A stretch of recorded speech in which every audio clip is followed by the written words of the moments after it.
सरकार के प्रयास अपनी जगह लगातार किए जा रहे हैं, लेकिन फिर भी वो किसानों के मन में क्यों नहीं उतर रहे हैं, ये भी हम समझेंगे। बाजार की बात की तो अनुज हमारे साथ हैं। अनुज जी, असल में बाजार की ताकतें क्या इतनी हावी हो गई हैं कि किसानों के प्रोडक्ट को कम दाम पे बेचने को मजबूर कर देती है?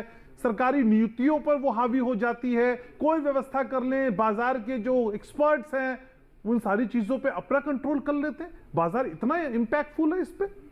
देखिए, अगर हम बात करें बाज़ार की तो बाज़ार काफ़ी ओपन हुआ है। जैसा कि साहब ने बताया कि इनाम मंडी जो कि सबसे बड़ा एक ऐसा स्ट्रक्चर बन गया है कि जहाँ पर किसान हरियाणा का किसान तमिलनाडु में जाकर अपना माल बेच सकता है, पंजाब का किसान सिक्किम में जाके माल बेच सकता है। तो ये एक स्ट्रक्चर बन गया। और देखिए, कहीं ना कहीं जब बाज़ार में कुछ अच्छी ताकतें चल रही होती है तो कुछ बुरी ताकतें भी होती हैं जो बाज़ार को कंट्रोल करने की कोशिश करती हैं। तो हम देखते हैं कि ऐसी स्थिति में कई बार बाजार पे किसी का नियंत्रण नहीं है क्या? बाजार अपने हिसाब से सारी चीजें बनाएगा, गवर्नमेंट को भी बाजार चलाएगा?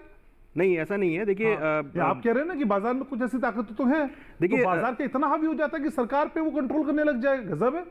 देखिए, बाजार में क्या है कि अगर आप देखेंगे तो कुछ बड़ी ताकतें ऐसी होती हैं जो कि गलत मैनिपुलेशन मार्केट को करने की कोशिश करते हैं। ये हम इंडिया के अंदर अगर आप ग्लोबली भी देखेंगे तो वो देखने को मिलता है। कई बार हम, जैसे एग्जांपल मैं देता हूँ, क्रूड की अगर हम बात करें तो क्रूड एक ग्लोबली प्रोडक्ट है, मगर कई बार क्या होता है कि ओपेक कंट्रीज की तरफ से कुछ ना कुछ ऐसे स्टेप लिए जाते हैं कि जो मार्केट को कंट्रोल करने की कोशिश की जाती है। मगर एक्चुअली अगर आप देखेंगे तो बाद में फिर जो प्राइस है वो अपने एक्चुअल फंडामेंटल के बेस पर आता हुआ दिखाई देता है। अगर हम एग्री की बात करें तो एग्री में काफ़ी सारी ऐसी कमोडिटीज़ हैं जो ग्लोबली भी ट्रेड होती हैं। जैसे अगर हम बात करें कॉटन या शुगर की या कॉर्न की, तो अगर आप इनको देखेंगे तो ये ऐसी कमोडिटी हैं जो पूरे ग्लोबल में ट्रेड होती है, तो उनको मैनिपुलेट करना बड़ा मुश्किल होता है। मगर कुछ ऐसी कमोडिटी हैं जो जैसे इंडिया के अंदर ही प्रोड्यूस होती है, जैसे अगर हम बात करें ग्वारसीड या ग्वारगम की, तो वहां पर क्या होता है कि जिनका सेंट्रलाइजेशन नहीं है, जिनको सरकार नहीं देख रही है। अगर हम बात करें तिलहन की और दलहन की, इनको गवर्नमेंट जरूर वॉच कर रही है, मगर कुछ ऐसी अदर कमोडिटीज हैं जिनको सरकार सेंट्रलाइज नहीं कर पा रही है। तो ऐसी स्थिति में जो है कई बार जो प्राइस है वो मैनिपुलेट होते हुए दिखते हैं। मगर कहीं ना कहीं अगर आप आज से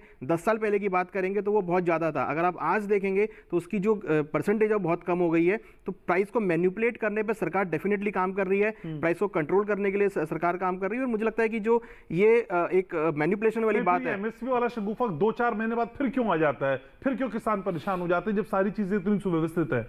देखिए, इसमें अगर हम बात करें तो कुछ बिचौलिए हैं जो कि जो एक्चुअल प्राइस है वो सरकार तक, जो किसानों तक नहीं पहुंच पाता है। अगर हम बात करें कि मंडियों के अंदर अभी भी, जैसे कि सर ने बताया कि मंडियों के अंदर अभी भी उतना सेंट्रलाइजेशन नहीं हो पाया है, तो किसान को कई बार क्या होता है कि जैसे कि फंड की जरूरत होती है तो वो आढ़ती के पास जाता है, तो आढ़ती तक जो अमाउंट आता है वो किसान तक नहीं पहुंच पाता। तो बीच में जो बिचौलियों वाला पार्ट है, जैसे हमने लास्ट टाइम भी डिस्कस किया था, तो वो बिचौलियों वाला जो पार्ट है वो अभी भी उतना स्ट्रांग बना हुआ है कि वो किसानों तक। दिक्कत एमएसपी है या बिचौलिए हैं?